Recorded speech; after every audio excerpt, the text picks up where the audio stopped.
Awal pertemuan dengan patung Panahan. Siang itu, Jakarta berdiri di bawah terik matahari yang nyaris tak mengenal ampun. Udara panas membuat aspal jalanan berkilau, seperti permukaan air yang menyilaukan mata.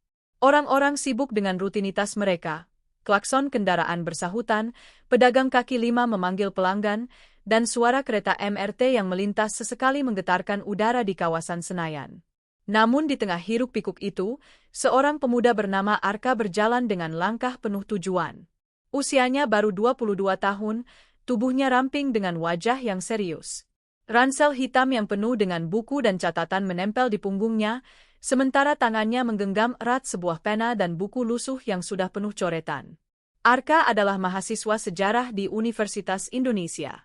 Ia sedang mengerjakan skripsi, namun topik yang ia pilih bukanlah topik umum yang sering dipilih mahasiswa lain. Bukannya membahas revolusi, politik kolonial, atau pertempuran, Arka memilih jalur berbeda. Ia ingin menulis tentang monumen dan patung di Jakarta sebagai saksi sejarah peradaban bangsa. Dan dari sekian banyak monumen yang ada, hatinya tertuju pada satu ikon yang selalu mengusiknya setiap kali melewati kawasan Gelora Bung Karno, patung Panahan Senayan. Sejak kecil, Arka sering melihat patung itu dari balik kaca mobil atau bus Transjakarta yang ia naiki bersama ayahnya. Sosok pemanah dengan busur terentang, anak panah siap dilepas, berdiri gagah di tepi jalan. Ada sesuatu yang memikatnya. Patung itu tampak hidup, seolah-olah matanya bisa menembus siapa saja yang berani menatap terlalu lama. Kini, di usia dewasanya, ia berdiri tepat di depan patung itu. Tubuhnya yang menjulang gagah terbuat dari perunggu, berdiri kokoh di atas landasan beton. Bayangannya jatuh panjang di atas trotoar, seakan menandai batas antara masa lalu dan masa kini. Arka mendongak, matanya terpaku pada wajah patung yang penuh konsentrasi. Ada ketegangan pada rahang patung, ada tekad pada garis lengannya yang menahan busur, ada kesabaran dalam tarikan anak panah.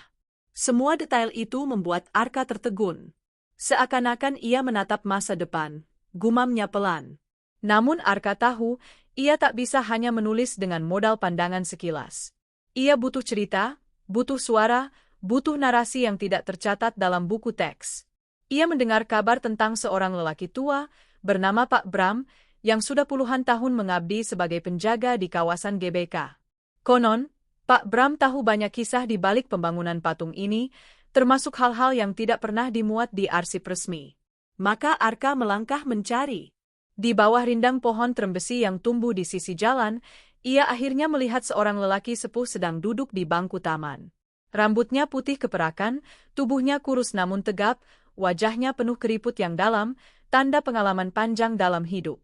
Ia mengenakan kemeja batik coklat sederhana dan peci hitam yang menutupi sebagian rambutnya. Di tangannya tergenggam sebuah tongkat kayu tua, meski dari posturnya terlihat bahwa tongkat itu lebih untuk teman berjalan daripada penopang tubuh. Arka segera menghampiri. "Permisi, Pak. Apakah Bapak yang bernama Pak Bram?" tanyanya dengan sopan. Lelaki tua itu menoleh perlahan. Matanya tajam, namun teduh, seperti mata seseorang yang telah menyaksikan puluhan tahun perubahan Jakarta. Senyum tipis muncul di bibirnya. "Ya, saya Bram. Kau pasti mahasiswa yang mau menulis tentang patung Panahan itu, ya?" Arka terperanjat. "Loh, Bapak tahu dari mana?" Pak Bram tertawa kecil, suaranya serak tapi hangat. "Hehehe, sudah banyak anak muda datang ke sini dengan wajah penuh rasa ingin tahu. Ada yang sekadar memotret, ada yang mencatat sedikit, lalu pulang. Tapi aku bisa lihat dari matamu, Nak. Kau bukan hanya ingin tahu, kau ingin mendengar." Arka tersenyum, lalu duduk di sampingnya. Ia membuka catatannya, pena sudah siap di tangan. "Betul, Pak. Saya ingin mendengar cerita dari Bapak. Bukan hanya sejarah resmi yang ada di buku, tapi juga kisah yang hidup. Bagaimana patung ini dibangun, apa maknanya, dan kenapa sampai sekarang masih berdiri dengan gagahnya." Pak Bram terdiam sejenak, menatap patung dari kejauhan. Ekspresinya berubah serius, seperti seseorang yang tengah membuka kembali lembaran masa lalu yang lama terlipat. "Nak, patung itu bukan sekadar perunggu dan beton. Ia adalah simbol. Ia saksi bisu yang melihat Jakarta berubah, melihat bangsa ini jatuh bangun, dan tetap berdiri di tempat yang sama. Kalau kau mau mendengar, aku akan ceritakan. Tapi janji, jangan kau dengar dengan telinga saja. Dengarlah dengan hatimu. Arka menunduk hormat. Saya janji, Pak. Pak Bram menghela napas panjang, seperti seorang pendongeng tua yang siap membuka kisah epik. Dulu, sebelum ada patung itu, Senayan bukan seperti yang kau lihat sekarang. Kau lihat gedung-gedung tinggi, stadion megah, jalan yang ramai. Tapi dulu, Nak, Senayan hanyalah rawa-rawa, sawah, dan kampung kecil.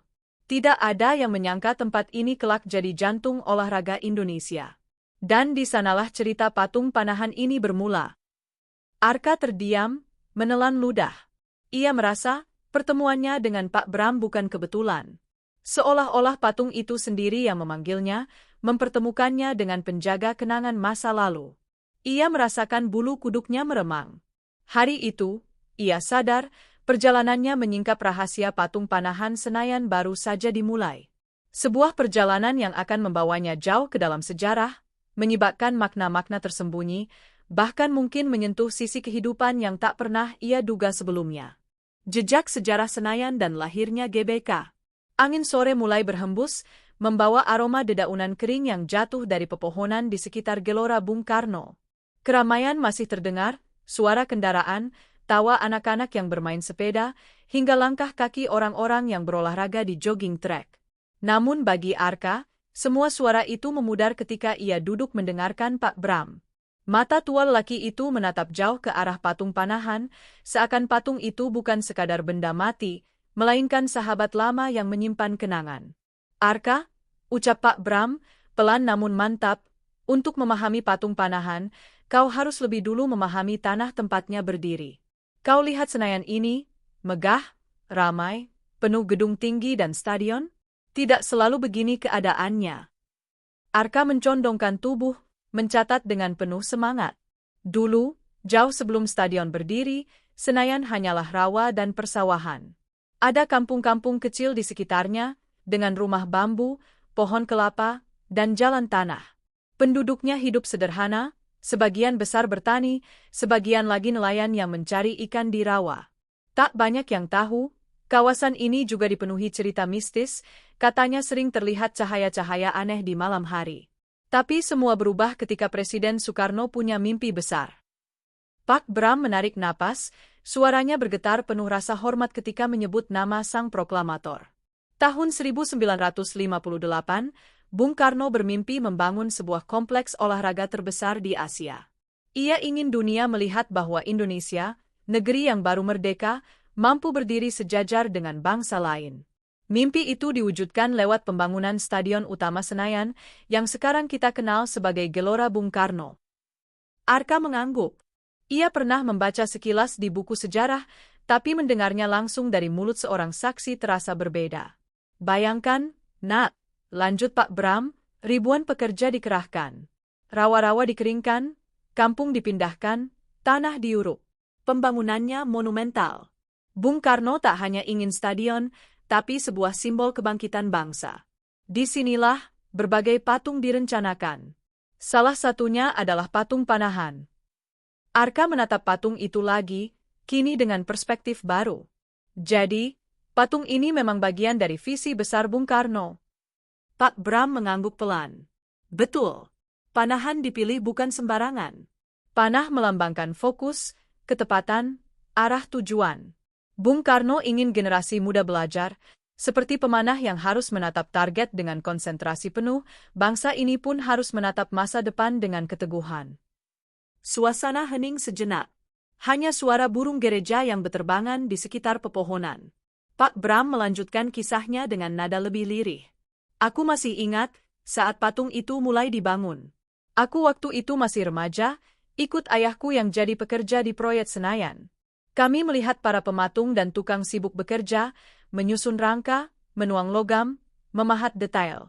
Setiap hari patung itu semakin hidup. Hingga akhirnya, seorang pemanah gagah berdiri di tengah Senayan, menyambut siapapun yang datang. Orang-orang kampung menatapnya dengan bangga, meski mereka juga harus rela meninggalkan tanah mereka demi pembangunan. Arka menulis cepat di catatannya, tangannya hampir tak berhenti. Lalu, Bagaimana reaksi masyarakat waktu itu, Pak? Apakah mereka mengerti makna simbolisnya? Pak Bram tersenyum getir. Sebagian mengerti, sebagian hanya heran. Mereka bilang, kenapa harus patung pemanah? Kenapa bukan pahlawan perang atau tokoh besar? Tapi Bung Karno tahu, monumen tak selalu harus berupa tokoh. Simbol bisa lebih kuat daripada wajah siapapun. Dan lihatlah, hingga hari ini, patung itu tetap berdiri. Arka tertegun. Kata-kata itu menancap dalam pikirannya. Pak Bram menatap langit yang mulai memerah. Arka, dulu Senayan ini adalah titik nol bagi mimpi olahraga Indonesia. Di sinilah Asian Games 1962 diadakan, sebuah pesta olahraga yang membuat dunia menoleh pada negeri ini. Patung Panahan berdiri sebagai penjaga, menyambut tamu-tamu dari negara lain. Kau tahu, waktu itu, Jakarta berbenah habis-habisan. Jalan-jalan diperlebar, hotel-hotel didirikan, gedung-gedung baru bermunculan. Semua demi satu tujuan, menunjukkan wajah Indonesia yang modern dan percaya diri. Arka bisa membayangkan suasana itu. Orang-orang berbondong-bondong datang, sorak-sorai penonton di stadion, bendera-bendera negara sahabat berkibar, dan patung Panahan berdiri gagah di pintu gerbang, menyambut mereka semua. Patung ini, nak, lanjut Pak Bram sambil menunjuk dengan tongkatnya, bukan hanya seni. Ia saksi sebuah transformasi besar. Dari rawa menjadi pusat dunia. Dari kampung sederhana menjadi kota megah. Dari bangsa yang baru merdeka menjadi bangsa yang percaya diri. Arka merasa bulu kuduknya berdiri. Setiap kata yang diucapkan Pak Bram membuat patung itu seolah bergetar, hidup, dan bernafas.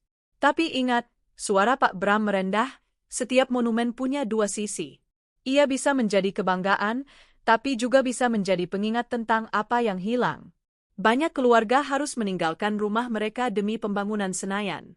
Ada air mata yang tumpah bersama lahirnya stadion ini. Patung Panahan pun menyaksikan semua itu, diam, tapi tak pernah lupa. Hening kembali turun. Angin membawa bau rumput dari lapangan yang baru saja disiram air. Arka menutup bukunya sejenak, memandang wajah tua Pak Bram dengan rasa hormat. Pak, katanya lirih, saya merasa patung ini bukan sekadar benda. Ia seperti memiliki jiwa. Pak Bram tersenyum samar. Kau mulai mengerti, nak. Itu sebabnya aku bilang, jangan hanya dengar dengan telinga. Rasakan dengan hatimu. Karena setiap goresan di patung ini, setiap tarikan busur, menyimpan cerita yang lebih dalam dari yang terlihat. Arka menarik napas panjang. Ia sadar, perjalanannya baru saja dimulai. Di hadapannya terbentang bukan hanya kisah sejarah pembangunan, tapi juga kisah manusia, pengorbanan, dan mimpi besar yang menjelma dalam wujud seorang pemanah abadi. Hari itu, ketika matahari mulai tenggelam di ufuk barat, Arka merasa ia sedang menatap bukan hanya patung, tapi juga refleksi dari bangsa yang selalu berusaha mengarahkan panahnya ke masa depan. Dan ia tahu, besok, ia harus kembali. Karena Pak Bram pasti masih menyimpan lebih banyak kisah tentang siapa yang membuat patung itu, tentang filosofi busur dan anak panah, dan tentang legenda-legenda yang berkembang di sekitarnya. Perjalanan ini baru saja dimulai. Sang pematung dan filosofi anak panah. Senja mulai merambat pelan di langit Jakarta. Awan berwarna oranye keemasan, sementara matahari yang hendak pulang menorehkan cahaya terakhirnya di gedung-gedung tinggi sekitar Senayan. Patung Panahan tampak semakin gagah, siluetnya kontras dengan langit yang memerah, seolah benar-benar hendak melepaskan panah menuju cakrawala. Arka duduk bersila di bangku taman, catatan di pangkuannya, pena menari menuliskan tiap kata yang keluar dari mulut Pak Bram. Sejak tadi sore, lelaki tua itu bercerita tentang transformasi Senayan, tentang visi Bung Karno, dan tentang Asian Games 1962. Namun kini, cerita mulai masuk ke inti. Siapa yang sebenarnya menciptakan patung Panahan, dan apa filosofi yang ia tanamkan ke dalam karya itu. Pak Bram menatap patung itu lama sekali, matanya berkilat dengan kenangan yang tak pernah pudar. Arka, banyak orang yang melihat patung ini hanya sebagai dekorasi stadion. Mereka mengira, ini hanya karya seni tanpa jiwa. Tapi sesungguhnya, setiap lekukan otot, setiap tarikan busur, dibuat dengan penuh makna. Dan itu tak lepas dari tangan dingin sang pematungnya. Arka mengangkat wajah, penasaran. Siapa, Pak, pematungnya? Saya cari di arsip kampus, namanya jarang disebut. Hanya ada catatan samar. Pak Bram menghela napas panjang. Ia bernama Edhi Sunarso, salah satu pematung besar Indonesia di era Bung Karno. Kau mungkin pernah dengar karyanya yang lain, patung Selamat Datang di Bundaran Hai, patung Dirgantara di Pancoran, patung pembebasan Irian Barat di Lapangan Banteng. Nah, patung panahan ini, meski sering terlupakan, tetap bagian dari jejak tangannya. Arka terperangah.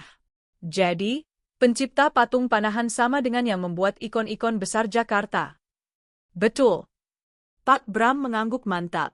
Edhi Sunarso adalah tangan Bung Karno untuk mengekspresikan mimpi besar Indonesia lewat patung-patung monumental. Ia bukan hanya memahat tubuh manusia, tapi juga menyematkan filosofi bangsa. Bung Karno sangat percaya bahwa seni adalah bahasa universal, bisa bicara lebih keras daripada pidato politik. Pak Bram menunjuk patung itu dengan tongkat kayunya. Kau lihat, Arka, tubuh pemanah itu tidak dibuat sembarangan. Lihat posisi kakinya, tegak, kuat, seimbang.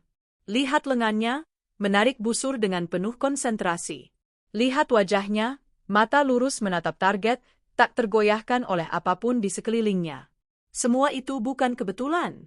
Itu pesan. Arka menelan ludah, mencatat cepat. Pesan apa, Pak? Pak Bram tersenyum samar. Bahwa bangsa ini harus fokus. Bahwa seperti pemanah yang menarik anak panah ke belakang, kita juga harus siap menghadapi kesulitan sebelum melesat maju. Kau tahu, Nak, panah tak bisa terbang ke depan tanpa ditarik ke belakang dulu. Itulah simbol perjuangan. Kadang kita harus mundur sejenak, merasakan sakit, sebelum bisa meluncur menuju masa depan. Kata-kata itu menusuk hati Arka. Ia berhenti menulis, merenung. Filosofi itu begitu sederhana, namun mendalam. Pak Bram melanjutkan. Ada satu hal lagi. Pemanah itu tidak mengenakan atribut militer atau politik. Ia digambarkan sebagai sosok universal, tanpa nama, tanpa wajah spesifik. Itu juga pesan. Bung Karno ingin menunjukkan bahwa target bangsa ini bukan milik satu orang, melainkan milik semua rakyat. Pemanah itu bisa siapa saja, kau, aku, anak-anak muda masa kini. Kita semua memegang busur dan panah kita sendiri. Angin sore bertiup lembut, membawa aroma tanah basah dari taman. Arka menatap patung itu dengan cara berbeda. Bukan lagi sekadar monumen, melainkan cermin dari kehidupan manusia. Pak, tanya Arka ragu, apakah Bapak pernah bertemu langsung dengan Edhi Sunarso? Pak Bram tertawa kecil. Aku tak pernah berbicara langsung. Tapi aku sering melihatnya datang ke lokasi. Ia selalu tekun, jarang bicara, matanya penuh api semangat. Ada cerita dari teman-temanku yang ikut kerja di proyek ini, Edhi pernah berkata, patung bukan sekadar bentuk, tapi doa yang membeku dalam logam. Arka bergidik. Doa yang membeku dalam logam. Kata-kata itu terasa puitis sekaligus magis. Pak Bram kembali bercerita.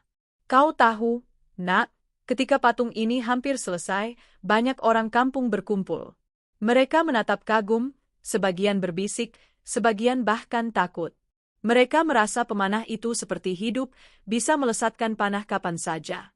Ada yang percaya, patung ini punya aura, seolah benar-benar menjaga kawasan Senayan. Arka tersenyum kecil. Jadi sejak awal, sudah ada kesan magis. Ya, jawab Pak Bram singkat, tapi bukan sekadar mistis, lebih pada rasa hormat. Karena patung ini memang lahir dari semangat besar. Langit semakin gelap.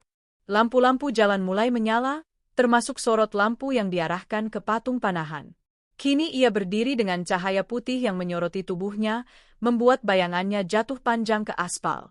Dari sudut tertentu, patung itu terlihat benar-benar hidup, seperti manusia raksasa yang sedang mengawasi kota. Arka menutup catatannya perlahan. Pak, saya merasa, semakin saya dengar cerita Bapak, semakin berat tanggung jawab saya menuliskannya. Seperti panah ini, saya harus tepat sasaran agar orang lain bisa memahami maknanya. Pak Bram tersenyum lebar, wajahnya penuh kebapakan. Itulah panahmu, Arka. Panahmu adalah tulisanmu. Kau harus fokus, jangan goyah, arahkan tepat pada hati pembaca. Kalau kau bisa, kau akan menghidupkan lagi cerita patung ini, bukan hanya untuk orang sekarang, tapi juga untuk generasi mendatang. Arka mengangguk mantap. Ia merasa semangatnya membara. Di kejauhan, suara azan maghrib menggema dari masjid dekat Senayan. Orang-orang mulai bergegas pulang, jalanan semakin ramai. Namun di hati Arka, waktu seakan berhenti. Ia tahu, hari ini ia telah mendapat sesuatu yang tak ternilai. Pemahaman bahwa patung panahan bukan hanya monumen olahraga, melainkan filsafat hidup. Dan ia berjanji dalam hati, ia akan menulisnya dengan sebaik mungkin, agar semangat sang pemanah abadi tidak pernah hilang. Pertandingan dan kejayaan Senayan. Malam itu, kawasan Senayan mulai dihiasi lampu. Jalanan berkilau, orang-orang berlalu lalang, sebagian berlari kecil menikmati udara malam, sebagian lagi bersantai di bangku taman. Patung panahan berdiri gagah, disinari lampu sorot putih yang membuatnya tampak seperti raksasa penjaga di tengah kota. Arka masih duduk di samping Pak Bram, catatan di tangannya kini penuh dengan tulisan yang semakin panjang. Namun ia belum ingin pulang. Ia merasa, setiap menit bersama lelaki tua itu adalah perjalanan menembus waktu. "Pak," tanya Arka, suaranya penuh rasa ingin tahu, "Bapak bilang tadi Asian Games 1962 jadi momentum besar. Bagaimana suasana Senayan waktu itu? Apa patung panahan benar-benar menjadi saksi semua itu?" Pak Bram tersenyum, matanya menerawang jauh. "Ah, kau ingin mendengar pesta besar itu ya? Baiklah. Aku akan ceritakan, karena aku ada di sana. Aku remaja, baru berusia 16 tahun. Dan aku melihat sendiri bagaimana Senayan berubah jadi panggung dunia." Arka menegakkan duduknya. Pak Bram mulai bercerita dengan suara bergetar oleh kenangan. Tahun 1962, Jakarta bergemuruh. Asian Games keempat diadakan di sini. Bung Karno ingin menunjukkan bahwa Indonesia, yang baru merdeka kurang dari 2 dekade, bisa sejajar dengan bangsa besar lainnya. Dan Senayan jadi jantungnya. Stadion utama berdiri megah, lapangan-lapangan olahraga dibangun, dan patung panahan ditempatkan di depan, seolah menyambut semua tamu yang datang. Ia menarik napas panjang, lalu tersenyum getir. "Kau harus tahu, Nak, saat itu Jakarta seperti kota yang berubah wajah dalam semalam. Jalanan diperlebar, hotel-hotel dibangun, dan rakyat ikut larut dalam semangat besar itu. Aku masih ingat, ketika hari pembukaan Asian Games, jalanan menuju stadion penuh lautan manusia. Ada yang berjalan kaki, ada yang naik becak, ada pula yang rela duduk berjam-jam hanya untuk melihat kembang api di langit Senayan." Arka membayangkan suasana itu, suara sorak-sorai, bendera berbagai negara berkibar, dentuman drum, dan wajah-wajah penuh harapan. "Dan patung panahan?" tanya Arka. Pak Bram tersenyum. Ia berdiri gagah di depan kompleks, menyambut semua yang datang. Orang-orang yang lewat selalu menoleh, ada yang berhenti sebentar, ada yang berfoto. Meski belum ada kamera ponsel seperti sekarang, banyak orang membawa kamera film. Foto-foto tua itu kini jadi bukti betapa patung ini sudah ada sejak awal, menjadi saksi kejayaan olahraga Indonesia. Pak Bram menatap Arka, lalu melanjutkan dengan nada lebih dalam. "Tapi bukan hanya Asian Games. Setelah itu, Senayan jadi panggung berbagai pertandingan. Aku melihat tim nasional sepak bola kita bertanding di stadion, aku mendengar teriakan penonton yang mengguncang bumi. Aku menyaksikan bulu tangkis Indonesia berjaya di Piala Thomas, dengan ribuan orang memenuhi stadion bulu tangkis di sekitar GBK. Dan setiap kali itu terjadi, patung panahan tetap di sana. Diam. Tapi seolah menyerap semua semangat itu." Arka menuliskan semuanya. Hatinya ikut bergetar membayangkan atmosfer kejayaan olahraga di masa lalu. "Bahkan, Nak," lanjut Pak Bram, "patung ini seakan menjadi simbol bahwa olahraga bukan sekadar permainan. Ia adalah perjuangan, ia adalah kebanggaan bangsa. Kau tahu, ketika para atlet kita bertanding melawan lawan dari negara lain, masyarakat bersatu, lupa perbedaan. Semua jadi satu, bersorak bersama. Itulah kekuatan olahraga." Dan patung panahan, dengan busurnya, seolah mengingatkan, "Fokuslah, tepatkan tujuanmu, jangan lengah." Pak Bram terdiam sejenak, lalu menatap langit malam. Aku masih ingat satu momen yang paling membekas. Tahun 1963, setelah Asian Games usai, ada sebuah kejuaraan panahan internasional kecil diadakan di Senayan. Tidak sebesar Asian Games, tapi bagi kami waktu itu, luar biasa. Atlet-atlet muda Indonesia tampil dengan penuh semangat. Mereka berlatih di bawah bayangan patung ini, seolah mendapat restu dari sang pemanah abadi. Ada satu atlet perempuan, aku lupa namanya, yang berdiri di bawah patung itu sebelum bertanding. Ia berkata pelan, "Aku akan jadi seperti panah ini, menembus tepat sasaran." Dan benar, ia menang. Arka tertegun. Luar biasa, jadi patung ini benar-benar memberi inspirasi. Ya, Nak. Pak Bram mengangguk. Kau lihat sendiri kan, simbol kadang lebih kuat dari kata-kata. Bayangkan, anak-anak muda waktu itu, yang baru merasakan semangat merdeka, melihat patung ini. Mereka belajar bahwa hidup harus punya sasaran, dan olahraga memberi mereka cara untuk mewujudkannya. Angin malam bertiup, membuat dedaunan bergemerisik. Sorot lampu dari stadion besar terlihat di kejauhan, menambah suasana magis. Pak Bram melanjutkan dengan suara bergetar. Tapi jangan salah, Arka. Senayan tak hanya menjadi panggung kejayaan. Ada pula masa-masa sulit. Namun sebelum sampai ke sana, aku ingin kau tahu betapa dulu kawasan ini pernah menjadi tempat di mana seluruh bangsa Indonesia bersatu dalam semangat yang sama. Dan patung panahan, saksi bisu itu, berdiri menyerap semuanya. Sorak-sorai, tawa, air mata, dan doa-doa yang terlempar ke langit malam. Arka menutup bukunya sejenak, menatap patung panahan yang kini berdiri kokoh di terpa lampu malam. Rasanya ia bisa mendengar gema sorak-sorai masa lalu, suara ribuan orang, dentuman drum, dan semangat tak terbendung.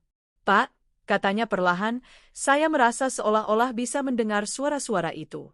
Seperti patung ini masih menyimpan energi dari masa lalu." Pak Bram tersenyum. "Kau mulai paham, Nak. Patung bukan hanya logam dan beton. Ia menyimpan ingatan kolektif. Ia merekam, meski tanpa suara.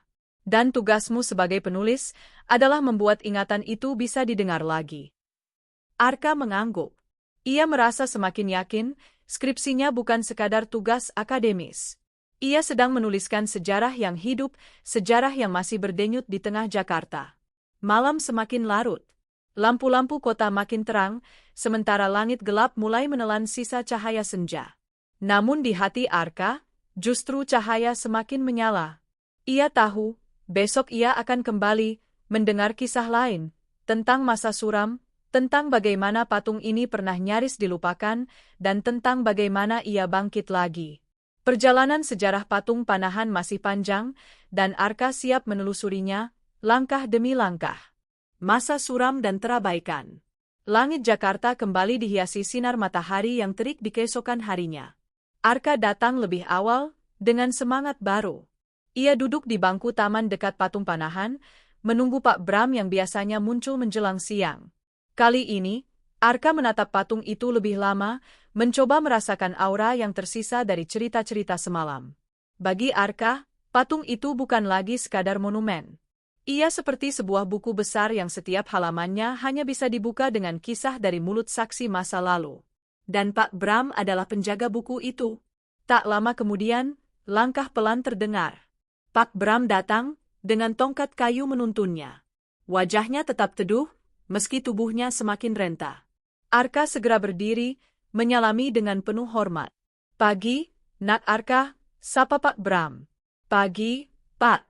Saya sudah tak sabar mendengar kelanjutan cerita Bapak," jawab Arka dengan senyum lebar. Pak Bram duduk perlahan di bangku, lalu menghela napas panjang. Kali ini, suaranya lebih berat, matanya memandang patung itu dengan sorot sendu.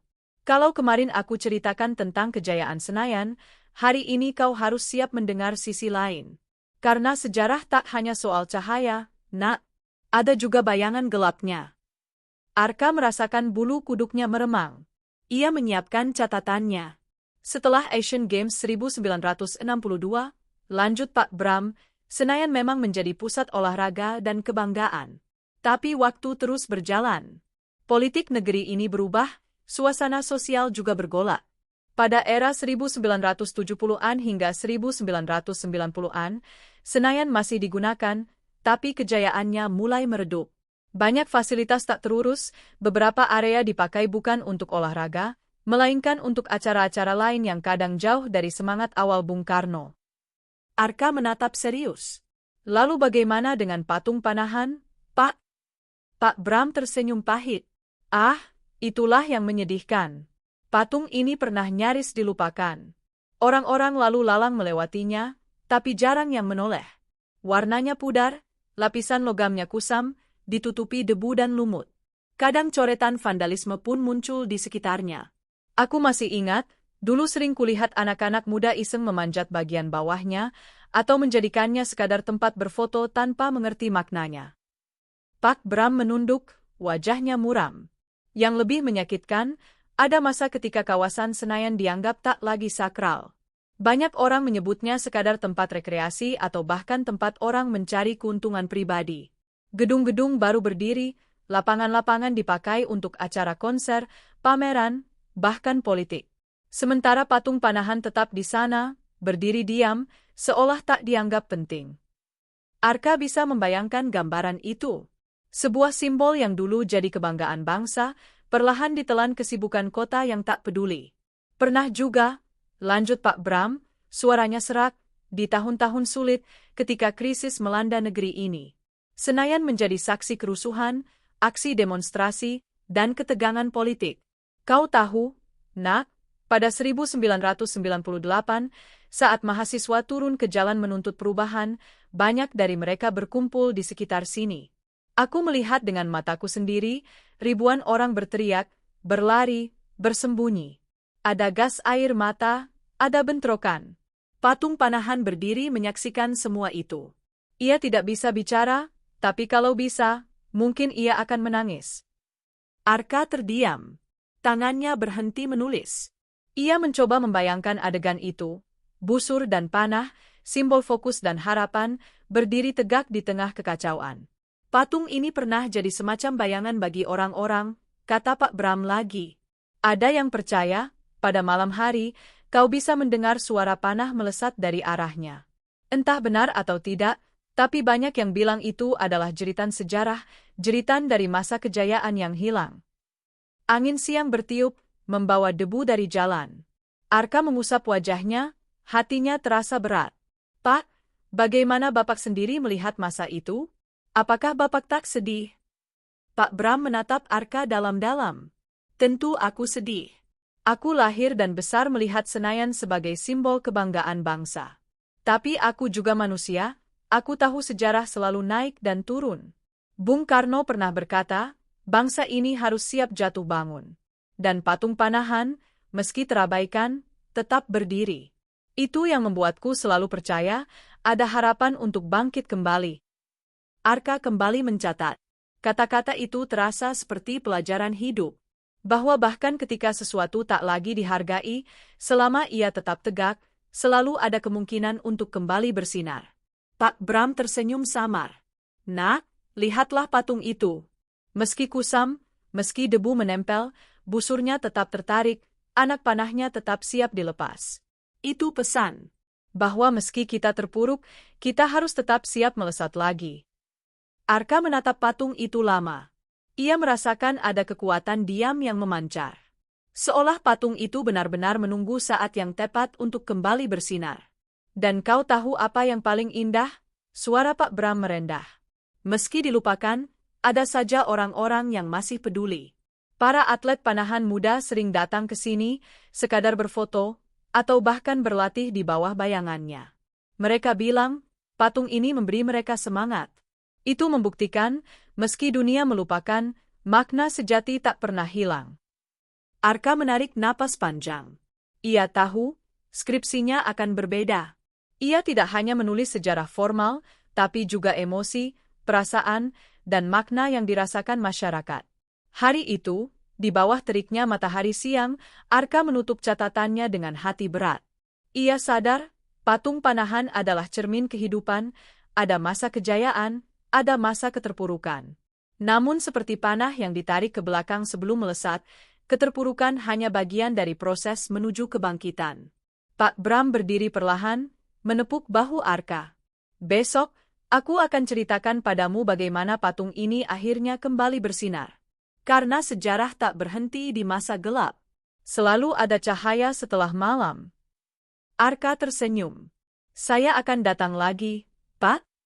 Dan dalam hati, ia berjanji, kisah tentang masa suram ini tak akan ia biarkan terkubur. Ia akan menuliskannya, agar generasi berikutnya tahu, bahkan patung yang terabaikan pun bisa memberi pelajaran tentang keteguhan dan harapan. Restorasi dan kebangkitan kembali. Matahari sore merayap turun perlahan, meninggalkan langit Jakarta dengan semburat jingga keemasan. Kawasan Senayan ramai oleh lalu lalang orang yang berolahraga. Suara sepeda roda dua berdenting, tawa anak-anak terdengar dari kejauhan, sementara semilir angin sore membawa aroma rumput yang baru dipangkas. Patung panahan berdiri gagah di tengah hiruk-pikuk itu, disorot cahaya matahari yang perlahan memudar. Arka datang dengan semangat yang lebih besar dari hari sebelumnya. Setelah mendengar kisah tentang masa suram patung itu, kini ia ingin tahu bagaimana monumen ini kembali mendapatkan cahaya. Ia menemukan Pak Bram sudah duduk di bangku favoritnya, menatap lurus ke arah patung dengan senyum samar di wajah. Pak Bram, sapa Arka sambil duduk, saya sudah siap mendengar kelanjutannya. Bapak janji akan ceritakan bagaimana patung ini kembali bersinar. Pak Bram menoleh sebentar, lalu mengangguk pelan. Ya, Nak, karena sejarah tidak berhenti di masa kelam. Seperti panah yang ditarik ke belakang, semakin jauh ditarik, semakin kuat ia melesat ke depan. Begitu juga dengan patung panahan ini. Arka membuka catatan, pena siap di tangan. Sekitar tahun 2016 sampai 2018, mulai Pak Bram, Indonesia bersiap menjadi tuan rumah Asian Games lagi setelah lebih dari 50 tahun. Bayangkan, terakhir kali Asian Games diadakan di Jakarta adalah tahun 1962 di masa kejayaan Bung Karno yang sudah kuceritakan padamu. Lalu, tiba-tiba, kesempatan itu datang lagi. Pemerintah, masyarakat, semua bersiap. Jakarta pun berbenah besar-besaran. Ia tersenyum kecil, suaranya penuh kebanggaan. Dan salah satu yang mendapat perhatian adalah patung panahan. Setelah bertahun-tahun dibiarkan kusam, kotor, bahkan dilupakan, akhirnya patung ini dipoles kembali. Seperti seorang prajurit tua yang diasah lagi senjatanya untuk bertarung. Arka menatap patung itu, membayangkan bagaimana prosesnya. Jadi, patung ini benar-benar diperbaiki, Pak? Pak Bram mengangguk. Ya, aku masih ingat, beberapa pekerja datang dengan alat-alat mereka. Mereka membersihkan bagian luar patung, mengikis karat dan debu yang menempel bertahun-tahun. Cat pelapisnya diganti, logamnya dipoles hingga berkilau kembali. Bahkan, landasan tempat patung berdiri diperkuat. Malam-malam, aku sering melihat sorot lampu pekerja yang menyorot ke atas, seperti sedang memberi cahaya kehidupan pada pemanah itu. Ia terdiam sebentar, lalu melanjutkan dengan mata berbinar. Dan hasilnya luar biasa. Untuk pertama kalinya setelah puluhan tahun, patung panahan tampak seperti baru lahir. Gagah, bersih, memantulkan cahaya matahari. Orang-orang yang lewat mulai berhenti lagi, menatap dengan kagum. Ada yang berfoto, ada yang bertanya pada orang lain, sejak kapan ada patung ini? Padahal patung itu selalu ada, hanya saja mereka tak pernah benar-benar melihat. Arka menuliskan setiap detail dengan penuh semangat. Ia bisa merasakan emosi yang mengalir dari suara Pak Bram. Dan ketika Asian Games 2018 akhirnya digelar, lanjutnya, Senayan kembali menjadi pusat perhatian dunia. Stadion Gelora Bung Karno dipenuhi ribuan penonton. Api Asian Games dinyalakan, pesta kembang api menghiasi langit. Dan di luar sana, patung panahan berdiri gagah, menyambut semua tamu dari mancanegara. Rasanya seperti mimpi yang terulang, seolah aku kembali jadi remaja 16 tahun di tahun 1962. Pak Bram tertawa kecil, matanya berbinar meski wajahnya penuh keriput.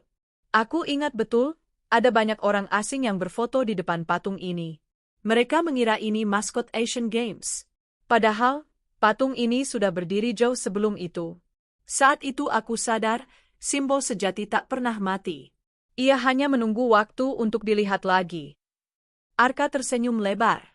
Luar biasa, Pak.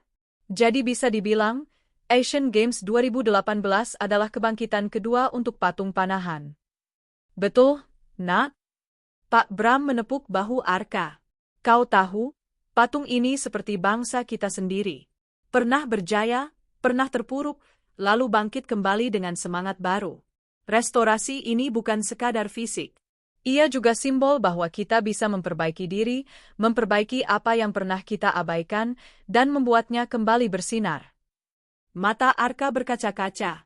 Ia merasa seolah sedang mendengar sebuah dongeng, padahal semua ini nyata. Pak Bram melanjutkan, suaranya tenang namun penuh makna. Aku suka memandang wajah pemanah itu di malam hari setelah ia direstorasi. Lampu sorot membuatnya tampak hidup. Matanya seakan benar-benar menatap jauh ke depan. Dan aku percaya, ia sedang mengingatkan kita semua, fokuslah pada tujuan, jangan lengah, jangan lupa arah. Restorasi ini bukan hanya tentang patung, tapi juga tentang jiwa bangsa. Arka menutup bukunya perlahan, merenung. Ia bisa merasakan filosofi itu masuk ke dalam dirinya. Pak Bram tersenyum. Dan kau tahu apa yang paling indah, Nak? Anak-anak muda sekarang mulai kembali mengenalnya. Banyak yang memotret, membuat konten, menuliskan cerita. Mereka yang dulu tak tahu, kini jadi penasaran.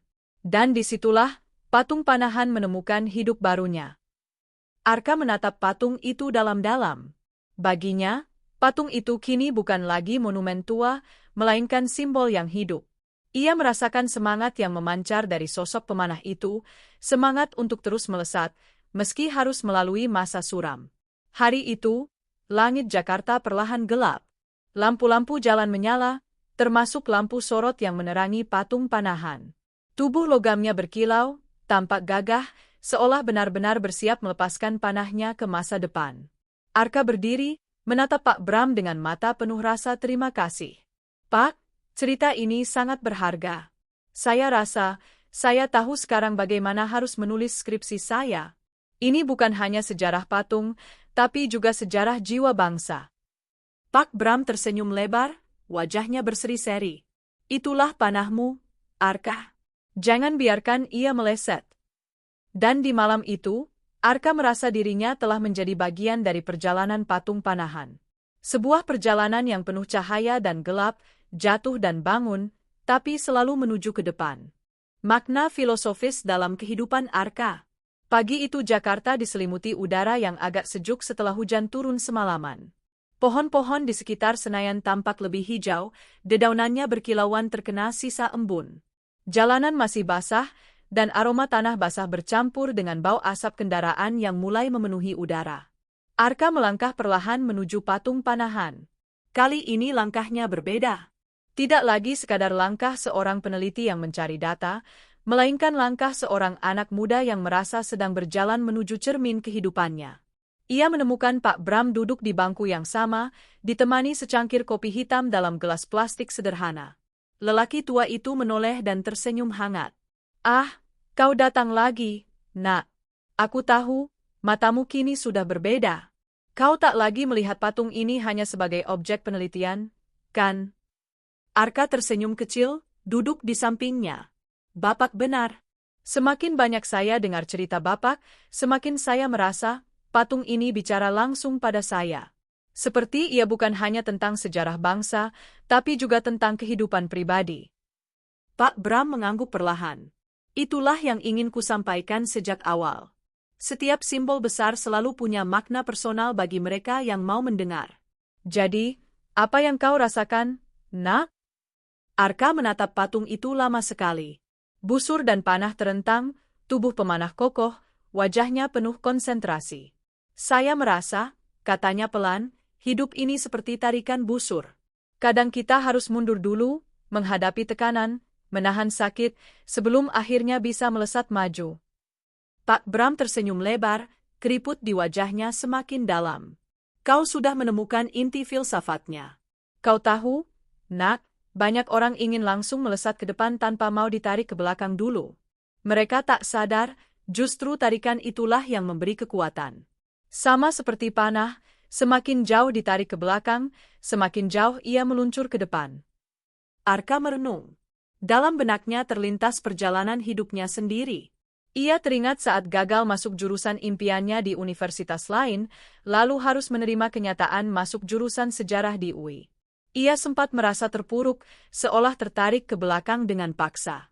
Namun kini, ia mulai menyadari bahwa semua itu adalah bagian dari proses untuk membuatnya melesat lebih jauh. Saya juga merasa, lanjut Arka, suaranya bergetar, bahwa fokus itu segalanya. Lihat wajah pemanah itu, Pak. Ia tidak terganggu oleh apapun di sekitarnya. Pandangannya lurus ke sasaran. Mungkin itu pesan untuk kita, jangan terlalu banyak menoleh ke kiri dan kanan. Kalau kita punya tujuan, tataplah lurus, jangan goyah. Pak Bram menepuk bahunya dengan lembut. Kau benar sekali.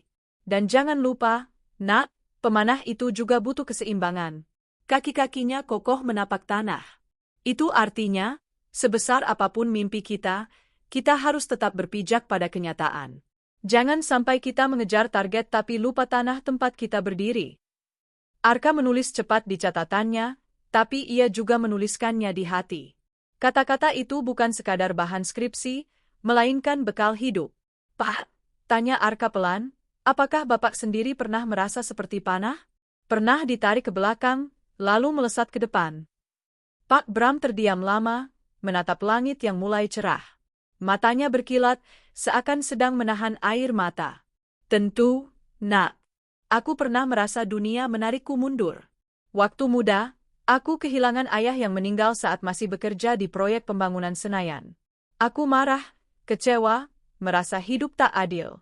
Tapi kemudian aku sadar, kehilangan itu membuatku semakin kuat. Aku jadi penjaga di sini, aku menjaga warisan ayahku, aku menjadi saksi hidup sejarah Senayan. Itu tarikan ke belakangku.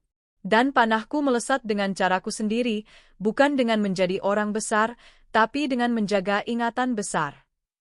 Arka menunduk hormat. Hatinya tersentuh. Ia sadar, Pak Bram bukan hanya seorang pemandu, melainkan sosok pemanah yang sudah menembakkan panah kehidupannya dengan cara sederhana tapi bermakna. Pak Bram melanjutkan, suaranya kini lembut. Kau juga akan menemukan tarikanmu sendiri, Arka. Kau mungkin merasa berat saat ini, dikejar skripsi, tertekan dengan harapan orang tua, atau bingung dengan masa depan. Tapi percayalah, itu semua tarikan busur.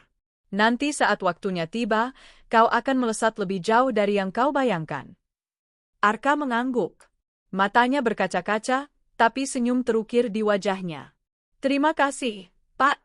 Saya rasa, saya tahu sekarang bagaimana cara menulis bukan hanya dengan kepala, tapi juga dengan hati. Mereka berdua terdiam sejenak, menikmati suasana pagi. Patung panahan berdiri kokoh, diterpa cahaya matahari yang mulai meninggi. Bayangannya jatuh panjang ke tanah, seakan memeluk orang-orang yang lewat. Arka menutup catatannya dan menatap patung itu lagi. Kini ia merasa, setiap kali melihat sosok pemanah itu, ia akan selalu diingatkan bahwa hidup adalah soal fokus, keseimbangan, dan keberanian untuk ditarik ke belakang demi bisa melesat lebih jauh. Pak, katanya sambil tersenyum, mungkin patung ini memang ditakdirkan untuk saya. Karena dari semua topik, saya memilih dia. Dan ternyata, dia yang mengajari saya cara hidup. Pak Bram tertawa kecil, suaranya hangat. Itu tandanya panahmu sudah siap. Kau hanya perlu menentukan targetmu sekarang. Arka menatap langit, lalu kembali ke patung. Ia tahu, targetnya jelas, menyelesaikan skripsi dengan sepenuh hati, lalu membawa kisah patung panahan ini agar dikenal lebih luas, bukan hanya sebagai monumen tua, tapi sebagai pelajaran hidup bagi generasi muda. Hari itu, ia pulang dengan hati yang lebih ringan. Ia merasa, bukan ia yang sedang menulis kisah patung panahan, melainkan patung panahan yang sedang menulis kisahnya di hati Arka. Misteri dan legenda di balik patung panahan. Malam itu, suasana Senayan berbeda dari biasanya. Angin bertiup pelan, dedaunan berdesir seakan berbisik. Lampu-lampu jalan berkilau, namun justru menciptakan bayangan panjang yang membuat kawasan itu terasa sedikit misterius. Patung panahan berdiri kokoh, disorot cahaya putih yang membuat siluetnya semakin dramatis. Dari sudut tertentu, Bayangannya tampak seperti raksasa yang tengah menegangkan busur, siap menembakkan panah ke arah siapa saja yang berani mendekat. Arka duduk di bangku taman, menatap patung itu dengan perasaan campur aduk. Ia sudah mendengar banyak tentang sejarah, kejayaan, keterpurukan, hingga kebangkitan patung itu. Namun malam ini, Pak Bram berjanji akan membagikan sesuatu yang berbeda, sesuatu yang tidak ada dalam buku sejarah. Kisah-kisah misteri dan legenda yang melekat pada patung panahan. Tak lama kemudian, Pak Bram datang, berjalan pelan dengan tongkatnya. Ia tampak lebih serius dari biasanya. Duduk di samping Arka, ia menghela napas panjang sebelum berbicara. Arka, ucapnya lirih, kau sudah mendengar sisi terang dari patung ini. Tapi setiap monumen besar selalu punya sisi gelap. Patung panahan pun demikian. Ada banyak cerita yang beredar, cerita yang diwariskan dari mulut ke mulut, sebagian mungkin mitos, sebagian mungkin kenyataan. Kau siap mendengarnya? Arka mengangguk mantap, meski ada sedikit getar di dadanya. Pak Bram menatap patung itu lama sekali sebelum mulai bercerita. Kau tahu, Nak, sejak awal berdirinya, orang-orang kampung sekitar sering berkata bahwa patung ini punya penjaga gaib. Mereka percaya, busur dan panah itu bukan sekadar logam. Konon, pada malam-malam tertentu, orang bisa mendengar suara panah melesat dari arah patung. Ada yang bilang itu hanyalah imajinasi, tapi banyak juga yang bersumpah pernah mendengarnya. Arka menelan ludah. Suara panah, Pak? Iya. Pak Bram mengangguk perlahan. Seperti suara woos yang tajam, menembus udara malam. Orang-orang percaya itu pertanda bahwa patung ini sedang mengusir hal-hal jahat dari kawasan Senayan. Ia melanjutkan dengan suara lebih pelan, seakan takut didengar. Ada juga cerita tentang arah panahnya. Kau lihat, panah itu selalu menghadap ke utara timur laut. Orang bilang, itu bukan kebetulan. Ada yang percaya patung ini sengaja diarahkan ke titik-titik penting di Jakarta, seolah melindungi ibu kota.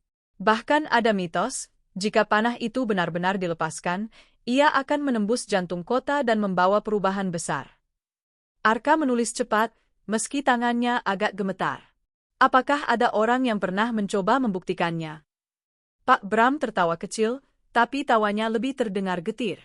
Banyak yang penasaran, tapi tentu saja, itu hanya mitos. Namun ada kisah lain yang lebih menyeramkan. Beberapa penjaga malam di sini, teman-temanku dulu, pernah berkata mereka melihat sosok bayangan pemuda bersenjata busur muncul di sekitar patung, lalu menghilang begitu saja. Katanya, itu roh pemanah yang menjaga monumen ini. Arka merinding.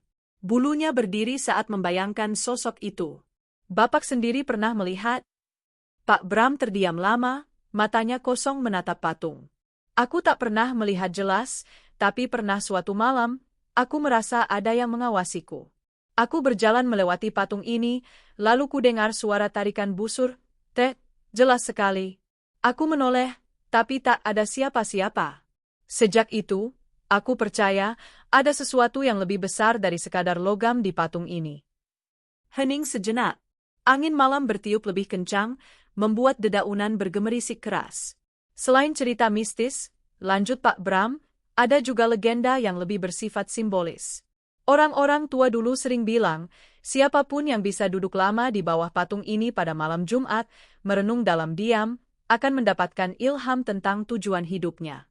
Mereka percaya, energi dari patung ini bisa membuka pikiran.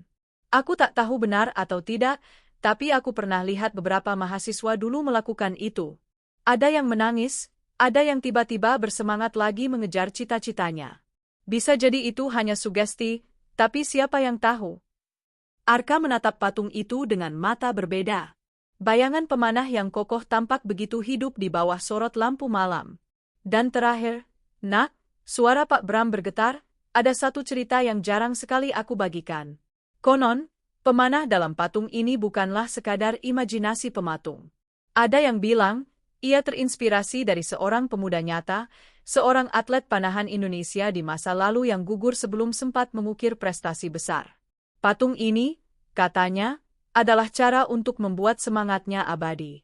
Benar atau tidak, aku tak tahu. Tapi jika kau perhatikan wajah patung itu, ada sesuatu yang terasa manusiawi, seolah benar-benar ada jiwa di dalamnya. Arka tercekat. Ia menatap wajah patung itu, dan entah mengapa, ia merasa benar. Ada ekspresi yang terlalu detail, terlalu hidup, untuk sekadar logam mati. Pak Bram menghela napas panjang, menutup ceritanya. Jadi, Nak, patung panahan ini bukan hanya saksi sejarah, tapi juga pusat dari banyak cerita, mitos, dan legenda. Ada yang percaya, ada yang menertawakan. Tapi satu hal pasti, semakin kau mendengar ceritanya, semakin kau sadar bahwa patung ini sudah menjadi bagian dari jiwa kota. Arka menutup bukunya perlahan, jantungnya masih berdebar. Malam itu ia tidak hanya membawa catatan, tapi juga rasa misteri yang sulit dijelaskan. Ia sadar, sejarah bukan hanya soal fakta, tapi juga soal cerita yang hidup di tengah masyarakat. Ia menatap Pak Bram dengan penuh hormat. Terima kasih, Pak. Cerita ini membuat saya melihat patung itu dengan cara yang sama sekali baru. Seolah, ia memang benar-benar hidup. Pak Bram tersenyum samar, matanya penuh rahasia. Dan mungkin memang begitu, Nak. Siapa tahu, saat kau menulis nanti, panah itu akan membimbingmu ke sasaranmu sendiri. Malam semakin larut, namun bagi Arka, cahaya di hatinya justru semakin terang. Ia tahu, kisah patung panahan belum berakhir. Masih ada satu bab terakhir yang harus ia dengar, bab tentang dirinya sendiri, tentang bagaimana perjalanan ini akan ia akhiri. Penutup perjalanan Arka. Pagi terakhir pertemuan itu datang dengan langit yang cerah. Jakarta baru saja diguyur hujan semalaman, sehingga udara terasa lebih segar. Kawasan Senayan ramai oleh orang-orang yang berlari kecil di jalur jogging, beberapa bersepeda, sementara pasangan muda sibuk berfoto dengan latar patung raksasa yang berdiri gagah. Patung panahan, dengan busurnya yang terentang, tampak berkilau diterpa sinar matahari pagi. Arka berdiri cukup lama menatapnya. Ada perasaan aneh dalam dirinya, seperti hendak berpisah dengan sesuatu yang sudah lama menjadi bagian dari hidupnya, padahal ia baru benar-benar mendalami kisah patung ini beberapa hari terakhir. Namun, ikatan itu terasa nyata. Tak lama kemudian, langkah pelan dan suara tongkat kayu terdengar.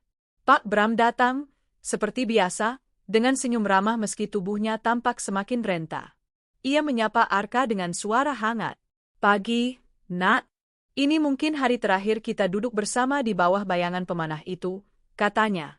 Arka mengangguk, tersenyum getir. Saya tahu, Pak. Tapi saya juga tahu, pertemuan ini tidak akan pernah benar-benar berakhir. Karena cerita yang Bapak bagikan sudah saya simpan di hati. Mereka duduk berdampingan. Kali ini, suasana terasa lebih hening, seakan pohon-pohon pun ikut mendengarkan percakapan terakhir mereka. Pak Bram menatap patung itu lama sekali. Arka, kau sudah mendengar semua sisi, sejarah kejayaan, masa suram, kebangkitan kembali, filosofi hidup, sampai misteri dan legenda. Kini aku ingin bertanya padamu, apa arti patung ini bagimu? Arka terdiam. Ia menarik napas panjang, lalu berkata pelan namun mantap. Bagi saya, Pak, patung panahan adalah cermin. Ia bukan hanya tentang masa lalu bangsa, tapi juga tentang perjalanan hidup setiap orang. Ia mengajarkan bahwa kita harus siap ditarik mundur sebelum bisa melesat. Ia mengingatkan agar kita fokus pada tujuan, seimbang dalam melangkah, dan tidak takut menghadapi tekanan. Dan bagi saya pribadi, patung ini sudah menjadi panah yang menuntun jalan saya. Pak Bram tersenyum, matanya berbinar meski keriput wajahnya semakin jelas. Itulah jawaban yang kucari. Kau tak lagi sekadar menulis skripsi, Nak. Kau sudah menjadi bagian dari kisah ini. Arka menunduk, hatinya haru. Pak Bram melanjutkan, suaranya lebih pelan, seperti sedang berbicara pada dirinya sendiri. Aku tahu usiaku tak panjang lagi. Tapi aku bahagia, karena ada anak muda sepertimu yang mau mendengar, mencatat, dan melanjutkan cerita ini. Ingatlah, Arka, sejarah bukan hanya tentang gedung, monumen, atau patung. Sejarah adalah jiwa yang hidup selama ada yang mau mendengarnya. Mata Arka berkaca-kaca. Ia merasa, Pak Bram bukan sekadar saksi hidup, tapi juga guru yang telah memberinya pelajaran berharga. Mereka berdua terdiam lama, membiarkan keheningan berbicara. Patung panahan berdiri kokoh di depan mereka, tubuh logamnya memantulkan cahaya matahari, seolah ikut mendengarkan percakapan itu. Arka kemudian berkata lirih, "Pak, saya berjanji. Saya akan menulis ini dengan sepenuh hati. Saya akan memastikan kisah patung panahan, dan kisah Bapak juga, takkan pernah hilang." Pak Bram tersenyum hangat. "Itu panahmu, Nak. Luncurkanlah dengan tepat. Jangan biarkan ia meleset." Saat itu, sekelompok anak muda lewat, berhenti sejenak untuk berfoto dengan latar patung. Mereka tertawa, bercanda, lalu melanjutkan perjalanan. Arka menatap mereka, lalu menoleh ke Pak Bram. "Pak, saya rasa generasi baru ini juga akan menemukan makna mereka sendiri. Mungkin tak sama dengan kita, tapi tetap ada." "Ya," jawab Pak Bram sambil menatap ke langit, "itulah keindahan sebuah simbol. Ia tidak pernah mati, hanya berubah makna mengikuti zaman. Dan patung panahan ini akan terus berdiri selama bangsa ini masih menatap ke depan." Matahari makin tinggi. Arka menutup buku catatannya, buku yang kini penuh coretan, penuh kisah. Ia berdiri, menatap patung itu sekali lagi. Hatinya penuh rasa syukur. Ia sadar, perjalanannya bersama Pak Bram telah mengubah hidupnya. "Pak," katanya dengan suara bergetar, "terima kasih. Bapak sudah mengajari saya lebih dari sekadar sejarah. Bapak mengajari saya cara melihat hidup." Pak Bram bangkit perlahan dengan tongkatnya, lalu menepuk bahu Arka. "Dan kau sudah memberiku keyakinan, Nak, bahwa cerita ini akan terus hidup. Itu cukup bagiku." Mereka berjalan bersama meninggalkan taman. Namun sebelum benar-benar pergi, Arka menoleh sekali lagi ke arah patung panahan. Dalam benaknya, ia seolah mendengar suara tarikan busur, trek, lalu bayangan anak panah yang melesat jauh ke langit biru. Ia tersenyum. Hari itu, perjalanan Arka menulis skripsi mungkin belum selesai. Tapi perjalanan hatinya menemukan makna hidup sudah mencapai sasaran. Patung panahan Senayan tidak lagi hanya monumen. Bagi Arka, ia adalah sahabat, guru, dan simbol abadi yang akan selalu mengingatkannya. Fokus pada tujuan, siap menghadapi tarikan ke belakang, dan berani melesat ke masa depan. Patung panahan Senayan bukan sekadar monumen tua yang berdiri di tengah Jakarta. Ia adalah saksi bisu perjalanan bangsa, dari mimpi besar Bung Karno, sorak-sorai kejayaan olahraga, masa suram penuh gejolak, hingga kebangkitan kembali bersama generasi baru. Seperti busur dan anak panah yang selalu siap dilepaskan, ia mengajarkan kita arti fokus, kesabaran, dan keberanian untuk bangkit. Bahwa kadang, kita harus mundur sejenak, merasakan tarikan ke belakang, sebelum akhirnya melesat jauh menuju masa depan. Patung panahan bukan hanya milik sejarah, tapi juga milik hati kita semua. Selama ia berdiri, ia akan terus mengingatkan, hidup adalah tentang arah, tentang tujuan, dan tentang keberanian untuk melepaskan panah harapan kita.